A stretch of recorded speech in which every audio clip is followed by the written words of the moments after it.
God is a good God who heals.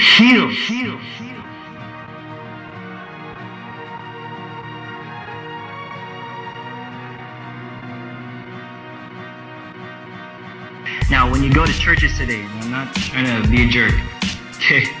But when it comes to churches today, what do you usually experience? Many times it's very empty programs. Okay, you just can't wait till it's over.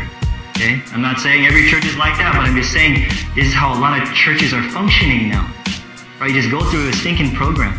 Right? You have superficial relationships where they're your friends because you're in ministry with them. Now, that's not my point. But when you go to a typical church service, you tell me when you see an amazing power there.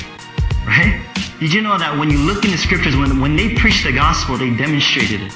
They healed the sick. But what do we have today? Praise and worship team, then you have a sermon, then you go home. That's a typical church. We call that church, folks. Folks, that's called a religious show. Now, does God still work through those things? Of course. But we're not preaching and demonstrating the fullness of the gospel. People have been so deprived of the true gospel, where they embrace sickness and disease and accidents, and that everything that happens is God's will. Did you know that if you believe that everything that happens is God's will, like sickness and disease, and you embrace that as something as God's plan, that's blasphemy, folks. Why? Because you're denying the very nature of God. God is a good God.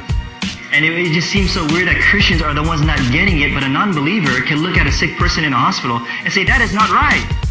But you know what us Christians do? We come up with stupid theologies and say, God has a plan. He has a reason for that. Or God's teaching him or her something. You see how just common sense, it's so stupid. And you deny the very nature of God, that God is a good God who heals. Okay? People get kind of confused when it comes to God and the devil. They reverse the roles. That when somebody gets healed, you get skeptical and say, maybe it's demonic. How do you know that's God? Right? Or when they don't get healed, you say that's God. God's doing something to build their character. And what we're trying to do is that we're trying to recapture the essence of what the fullness of the gospel is. We got part of the gospel right, where we talk about the forgiveness of sins, okay, and the righteousness of Jesus Christ, but we also know that God paid for your sicknesses and your diseases on the cross. You see, so I want you guys to be so confident to see that this new covenant, which is the gospel of grace, which is the gospel of Jesus Christ, you will see things happen, because this is the gospel. God is a good God all the time. The devil is a bad devil all the time. And don't confuse the two.